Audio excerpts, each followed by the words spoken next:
The Supreme Court said they will not block the Texas immigration law from going into effect. That was last night. And now, but moments ago, we have an update to that. Bob Price is here. Bob Price is senior political news contributor for Breitbart Texas, all over the border, of course. Bob, how you doing, sir? Boy, doing great, but what a roller coaster ride this Texas immigration law is on. Can you believe this? Totally. So we've been up and down a million times already. What is the latest as of a few minutes ago? So the Supreme Court approved it, or not really approved it. They kicked it back to the Fifth Circuit and said that it could go into effect until the Fifth Circuit did something. So the Fifth Circuit turned right around and did something. The three-member panel voted 2-1 to block it once again until oral arguments later this morning. Until oral? So, okay. So what is the Fifth Circuit Court going to do now?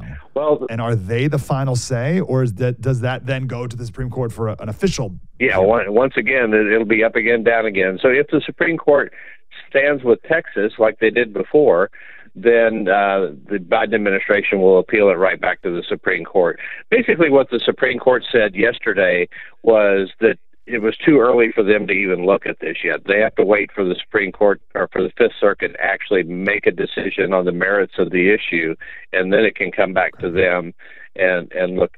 They'll take a look at it. The issue revolves around what's called the supremacy clause, that the United States federal government has absolute supremacy over all immigration law.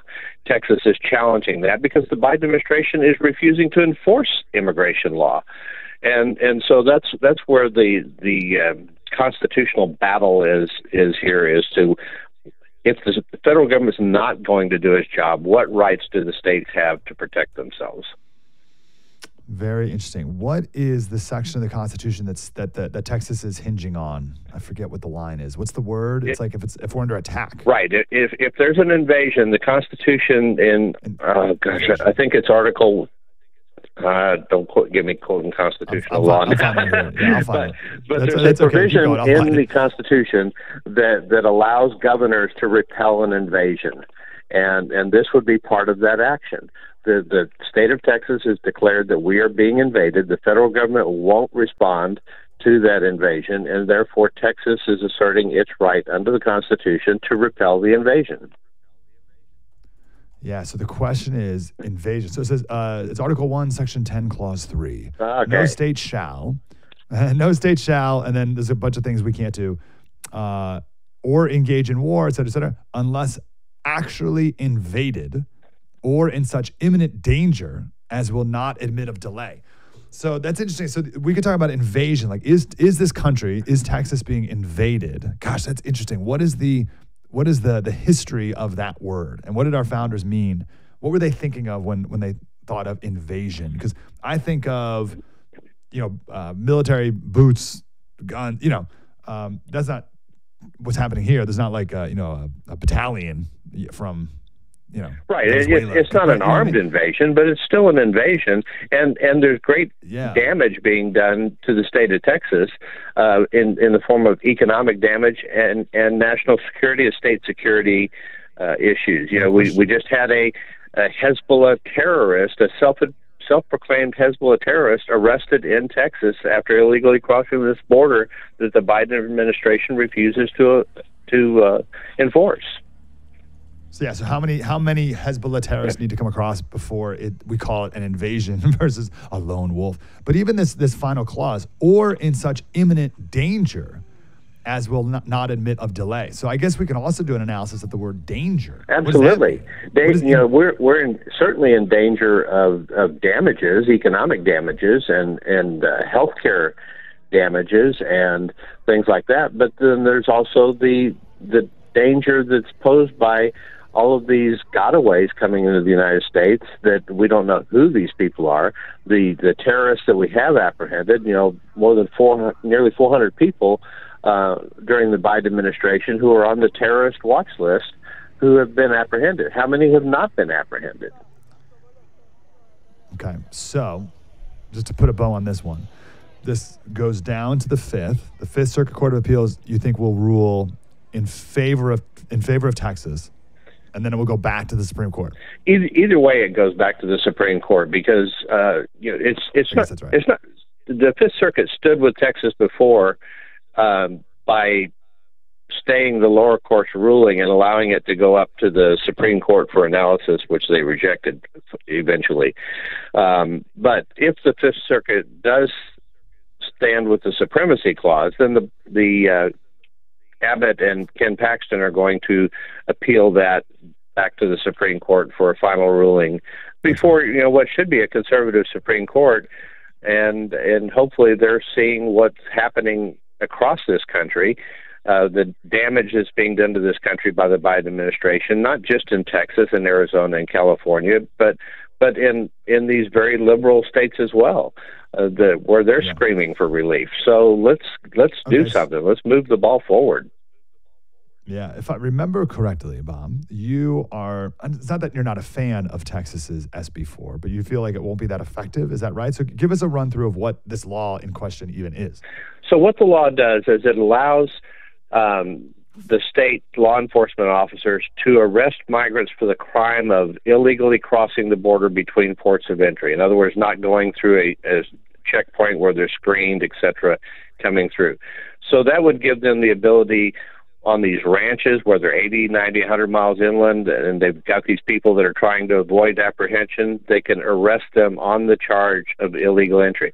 It's a misdemeanor charge, but part of the misdemeanor charge gives the state the ability to offer a plea bargain where the migrant would agree to be self-deported, just like federal law allows for them to self-deport after being apprehended.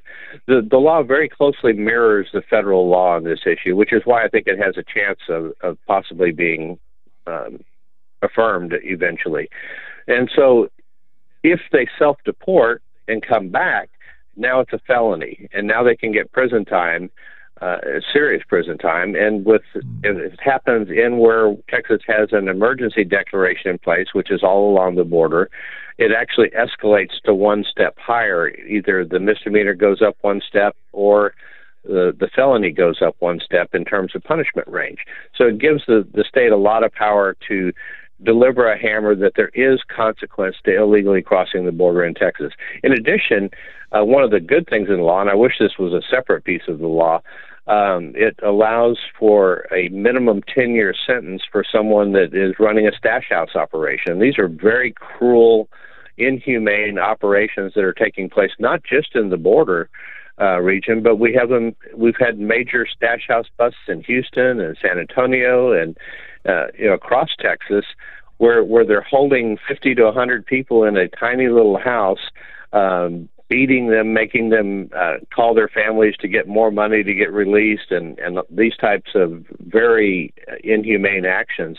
So that piece of the law is a very beneficial and easily constitutional issue. And so hopefully if they strike it down, they won't strike the whole thing down. They'll just strike down that one portion. How is that not already the law and already illegal? Yeah, it is already illegal, but what we've done with the new law is increasing the penalty level to where it's a minimum 10-year sentence.